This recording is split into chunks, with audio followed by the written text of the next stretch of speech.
acho que eu vou querer a número 1. A número 2.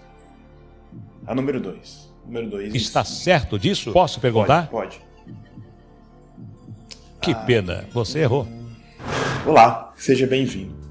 Será que você teme corretamente a Deus? Algo que mostra o quanto tememos alguém é quando entramos em conflito com uma pessoa. Sabe, quando criança, a gente faz aquela bagunça e o nosso pai fala assim, eu não quero ver mais nem o pio, né? E a gente fica quietinho. Quando a gente tem aquela mistura de medo e respeito, isso quer dizer que tememos aos nossos pais. Mas nem sempre acontece dessa forma.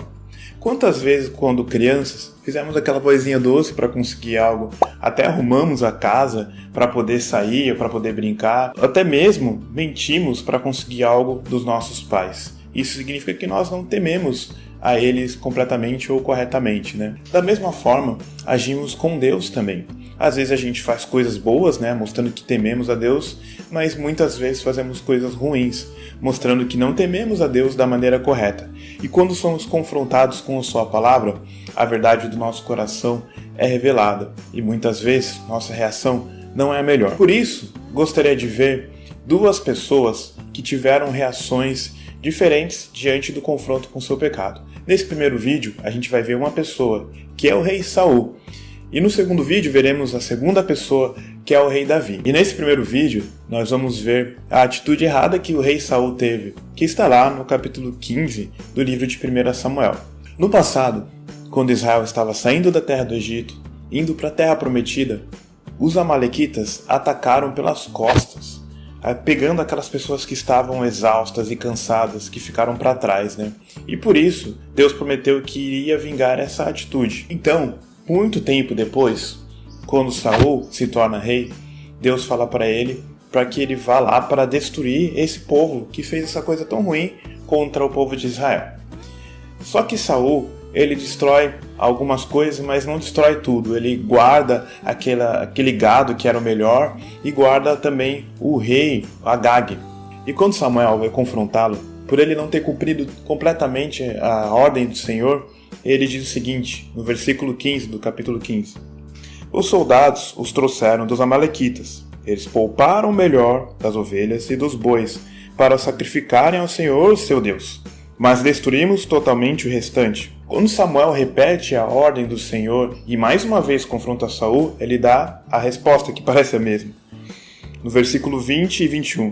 Mas eu obedeci ao Senhor, cumpri a missão que o Senhor me designou. Trouxe Agag, o rei dos amalequitas, mas exterminei os amalequitas. Os soldados tomaram ovelhas e bois do despojo, o melhor do que estava consagrado a Deus para a destruição, a fim de os sacrificarem ao Senhor, seu Deus, em Gilgal. Então, a primeira atitude que Saul teve ao ser confrontado foi jogar a culpa em outras pessoas. Ele disse que foi os soldados ali que tinham feito isso, que tinham guardado o melhor e não ele. Quando a gente não se importa em temer a Deus, a gente acaba arranjando uma desculpa, acaba colocando a culpa em outras pessoas, acaba justificando os nossos atos, não é? Como Saul, que tentou dizer que ele estava fazendo aquilo para Deus, né? Ele estava guardando aqueles animais para que eles pudessem ser sacrificados para Deus, né? Quantas vezes a gente faz a nossa devocional, quantas vezes a gente faz algumas atividades na igreja só para cumprir uma tarefa com um peso na consciência, né? E não com o coração realmente querendo temer a Deus, querendo adorar a Deus, né?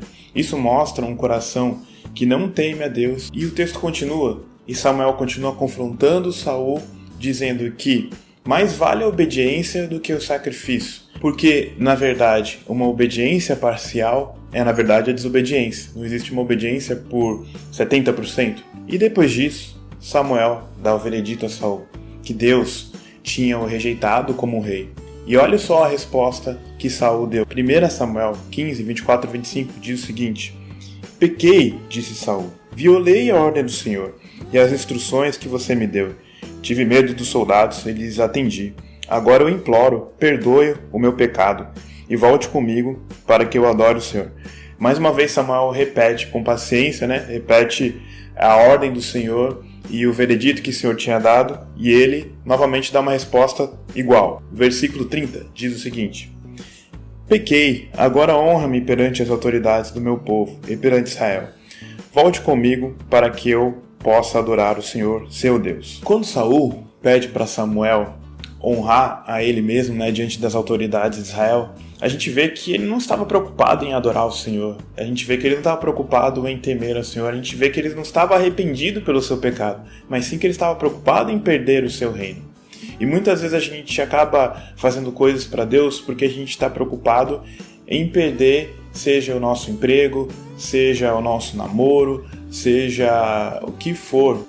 Sabe aquele rapaz que está apaixonado por uma menina e aí ele começa a orar porque ele não sabe muito bem como falar com ela e tal, né? E aí ele ora e de repente ela responde positivamente e aí ele começa a orar para ver se é de Deus aquele namoro e tal, e ele ora, ele até jejua, vira o cara mais crente do mundo, né? E de repente quando ele começa a namorar finalmente, ele agradece a Deus, fala com os pastores e tal, né? Tá tudo bem, mas de repente ele acaba esquecendo de Deus e aquela namorada se torna o foco da sua vida, né? Ele acaba deixando de fazer as coisas de Deus, né? Muitas vezes pra gente, aquilo que é mais importante não é o relacionamento com Deus, não é a pessoa de Deus, mas sim o objeto que Deus pode nos dar, né?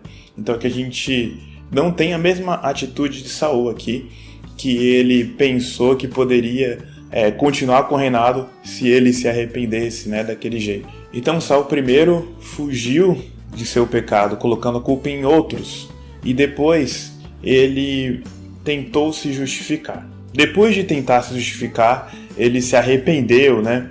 Só que, na verdade, a gente vê no texto que ele estava com medo de perder o seu reinado. Então, quando Deus usar os Samuéis aí que existem, né? Que você não haja como Saul, mas que você possa admitir a sua culpa, se entregar ao Senhor, se arrepender do seu pecado, não cometê-lo novamente, não pensando nas coisas que você pode ganhar ou naquilo que você não vai perder, mas pensando no relacionamento com Deus. Como diz Provérbios 1, versículo 7, o temor do Senhor é o princípio do conhecimento, mas os insensatos desprezam a sabedoria e a disciplina.